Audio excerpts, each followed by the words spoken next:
a sua Bíblia, o livro de Atos dos Apóstolos, o capítulo 22. Atos dos Apóstolos, capítulo 22. Somente 5 versículos a partir do 6º. E o tema é: quem és tu, Senhor, e o que farei? Quem és tu, Senhor, e o que farei? Vamos ficar em pé para a gente ler? Só para a gente, por favor, em reverência às sagradas letras. Você não precisa ficar em pé por minha causa, mas por aquilo que a gente vai fazer. Lê. Diz assim: ora, aconteceu que, indo a caminho, já perto de Damasco, quase ao meio-dia, repentinamente, grande luz do céu brilhou ao redor de mim.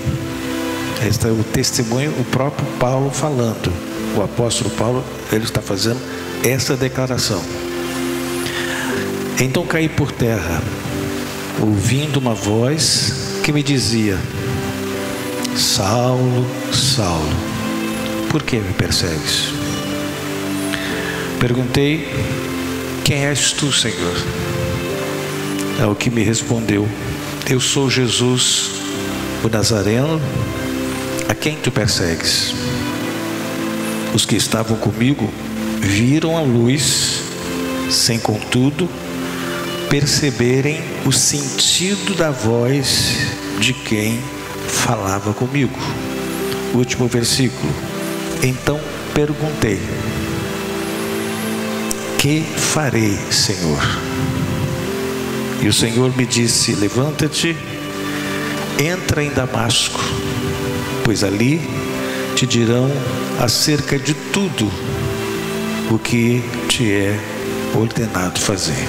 A vida de Paulo mudou. Porém, eu disse que Paulo estava cego. Então ele foi guiado pela mão e foi para Damasco. Surgiu assim o início do tratamento da vida de Saulo, que passou a ser dependente da voz de Deus e do auxílio de pessoas. A gente precisa um do outro. A gente não pode dizer assim: eu não preciso de ninguém. É engano seu. A gente precisa de alguém. A gente sempre precisa de um do outro. Precisa para oração, precisa para estar junto, para pegar alguma coisa, para fazer alguma coisa. A gente precisa.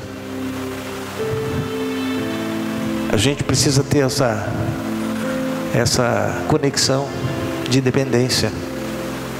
A gente nunca pode dizer assim: eu não dependo de ninguém. Nós dependemos de Deus e de pessoas. Por que Deus estabeleceu a igreja? Porque nós precisamos uns dos outros. Nós dependemos uns dos outros. Esse tratamento que Paulo recebeu visava a construção na vida dele do propósito de Deus. Deus estava construindo o propósito de Deus para que ele realizasse. E Paulo foi um dos apóstolos mais evangelistas. Ele era um homem que instruía. Ele era um homem que ensinava. Ele era um homem que exortava. Ele era um homem que apacentava. Ele era um homem que se preocupava com as pessoas que estavam necessitadas, carentes, enfermas. Paulo foi-lhe construído o projeto de Deus, o propósito de Deus, quebrando, Paulo sendo quebrado por Deus. E aí Deus começou a usar Paulo. Deus não quebrou o seu potencial, a sua capacidade. Deus quebrou a sua independência, autoconfiança em excesso. Deus quebrou. Ananias, que foi separado por Deus para que viesse a orar e colocar as mãos nos olhos, nos seus olhos, Ananias temeu, mas ele, revestido da coragem, da unção do Espírito Santo, porque ele foi e ainda teve a oportunidade de batizar Paulo. Ananias também entregou a palavra do Senhor sobre o que ele iria fazer. Em Atos capítulo 22, verso 14 e 15, assim: o Deus de nossos pais de antemão te escolheu, Ananias falando para Paulo, escolheu para conheceres a sua vontade, veres o justo e ouvires a voz pela sua própria boca, porque terás que ser sua testemunha diante de todos os homens das coisas que tens visto e ouvido. Deus não deixa ninguém confuso. As coisas de Deus não são assim, por quê? Tudo tem uma razão. Deus estabelece todas as coisas. E quando Saulo passou a ver, enxergar, os seus olhos voltaram depois da oração de Ananias, ele viu o quanto era cego antes, porque ele não enxergava o que ele estava enxergando a partir daquele momento. Mas agora não só passou a ver Jesus com seus olhos físicos, mas também com seus olhos espirituais. Saulo, agora eu vou te explicar a questão de Saulo e Paulo. Saulo era um nome hebraico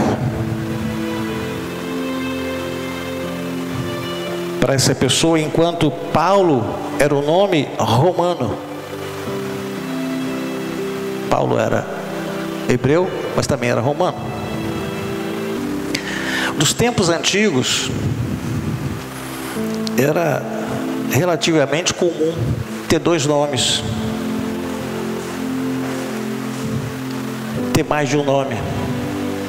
No mundo grego-romano, no primeiro século, essa prática era muito utilizada por causa do contexto em que as pessoas viviam.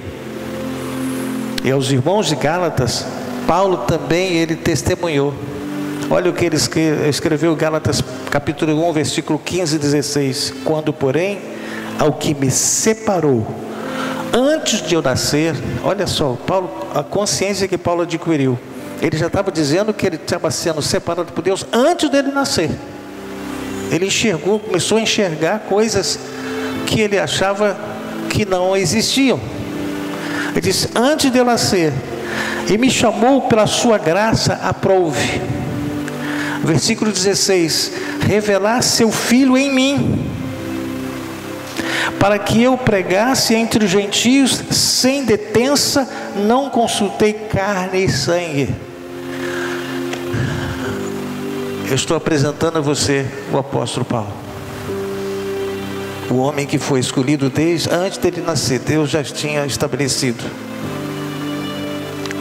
Eu estou apresentando a você um homem que Deus preparou, que Deus chacoalhou a vida dele, mudou a sua história, mudou a trajetória da sua vida. Porque o Deus, quando Ele olha para você, Ele começa a sondar você, esquadrinhar você, para ver o que Ele pode fazer através da sua vida. Deus nos chamou para sermos testemunhas dEle. Mas eu preciso me dispor. Às vezes a gente fala assim: mas quem sou eu? Quem sou eu? Você, eu não sei quem você é, mas Deus sabe quem você é. Deus, Ele escolhe você. Se você está aqui nesse santuário, se você está aqui nesse auditório, você pode ter vindo aqui porque alguém convidou, mas Deus sabia que você viria para aqui, e Ele já está, Ele está sondando você, esquadrinhando você, para ver o que Ele vai fazer com você no reino dEle. Não é aqui na igreja, é no reino dEle. Porque Deus, Ele não é pego de surpresa.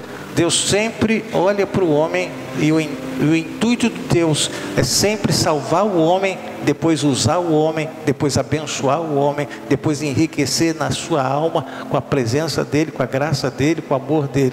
Assim é Deus para cada um de nós. Você não está aqui sem que Deus não tenha te autorizado, permitido para que você viesse.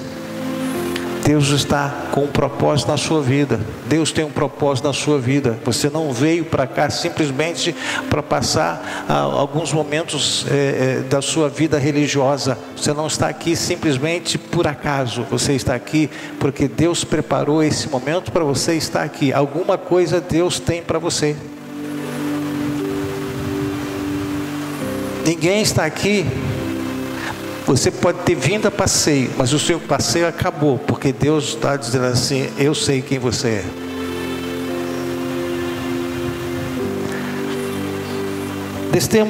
Destaquemos duas perguntas para a gente terminar, importantes, decisivas, que foram na vida de Paulo.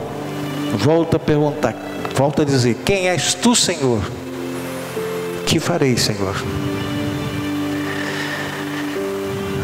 Ao fazer a primeira pergunta, Paulo se converteu ao Senhor, passando a ser um discípulo. E essa conversão fez com que ele fizesse a segunda pergunta: que farei? Já na condição de discípulo.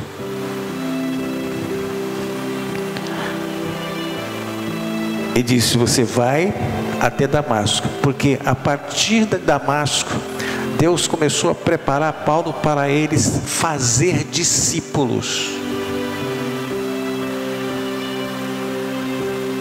Paulo foi um homem que formou discípulos. Timóteo, muitos. Tito, formação através da vida de Paulo. Muitos. Deus usou Paulo para fazer discípulos. Deus estava preparando que o evangelho precisava ser propagado, mas só um homem não poderia fazer. E Deus preparou um homem para preparar outros para o evangelho ser difundido, ser anunciado. Assim é Deus para conosco. Às vezes a gente acha que Deus parece que não está se importando. Não, Deus se importa.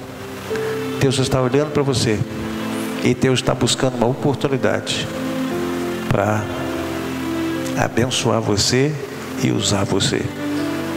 Só que você precisa ser como Paulo. Deixa Deus quebrar você. Paulo teve aquele encontro com o Senhor e ele foi quebrado, e ele mudou a vida dele. A sua arrogância foi para o espaço, foi por terra. A sua forma de falar mudou. A sua forma de demonstrar totalmente independente mudou. Deus faz isso. Deus faz isso. Nunca se esqueça: antes precisamos ser discípulos para depois fazer discípulos. Quando a gente tem o estudo das células, é alguém que é discípulo que está no trabalho para fazer discípulos. Então, antes de fazermos discípulos, nós temos que ser discípulos. Esta foi a experiência processual na vida de Paulo. Também deve ser a nossa.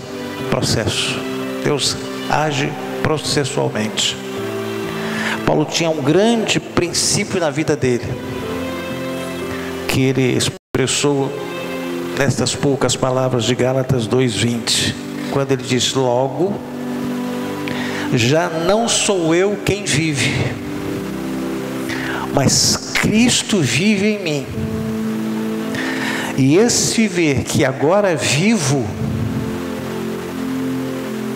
tenho na carne, vivo pela fé no Filho de Deus, que me amou e a si mesmo se entregou por mim. Então, ele não mais vivia pela sua capacidade cultural. Ele não vivia mais pelas autoridades, que ele estava com cartas de autoridade autorizando ele caminhar e prender. E disse: não mais vivo eu, Agora Cristo vive em mim. A autoridade que ele tinha agora é do Senhor. Tanto que ele orou, ele pregou, ele ensinou e o Senhor foi glorificado. Se alguém aqui ainda não se posicionou assim, Senhor, usa-me, faz de mim o que tu quiseres, você pode fazer isso. Talvez é isso que Deus está precisando que você faça. Senhor, que farei? Que farei, Senhor? Depende de você. Deus falou com Paulo, depois usou Paulo, porque Paulo perguntou: o que eu vou fazer agora? E você tem perguntado para ele: o que farei? Ou você só sabe quem ele é, mas não está perguntando: o que farei, Senhor? Quem és tu? Que farei? Quando esse encontro acontecer e você aceitar como Salvador, que acho que todos aqui são evangélicos, pergunte para ele: que farei, Senhor? E eu quero oferecer a Deus a minha gratidão. Eu quero tributar a Deus a salvação que Ele tem me dado, tem dado a você. E eu quero mais uma vez louvar o nome dEle.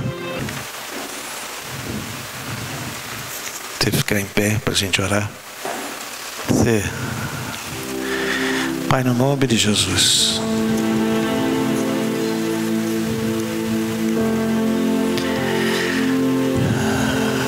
nós queremos declarar que nós dependemos de Ti. E se nós já Te encontramos, já perguntamos: quem és Tu, Senhor? Mas talvez aqui tenha alguém que não tenha perguntado: que farei, Senhor? Tu conheces cada um. Segundo o escritor, o salmista diz: tu conheces o meu deitar, o meu levantar. Tu conheces todas as coisas.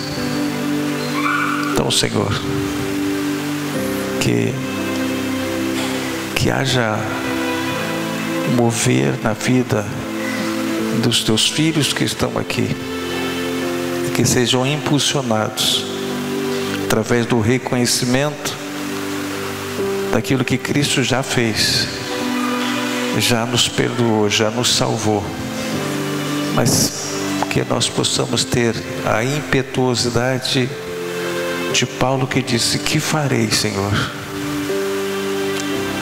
A nossa vida está nas Tuas mãos, a nossa mente está nas Tuas mãos, nosso coração está nas Tuas mãos, os nossos passos estão em Tuas mãos, e a nossa vida lhe pertence. Então, Senhor, que Tu possas usar, revelar aquilo que cada um pode fazer para contribuir para o reino de Deus, com o seu testemunho, com o seu trabalho, com a sua dedicação, com o seu zelo, com a sua perseverança, com a sua esperança, com a sua confiança, com a sua fé, com a sua convicção a respeito do reino de Deus. Então, Senhor, eu quero abençoar cada um que se faz presente aqui neste santuário. E eu quero Te agradecer, porque nós estivemos aqui desde às 19h30 até agora, e nós queremos entregar nas Tuas mãos este culto. Nós queremos entregar nas Tuas mãos cada momento deste culto, que o Senhor possa receber aquilo que nós temos oferecido para Ti.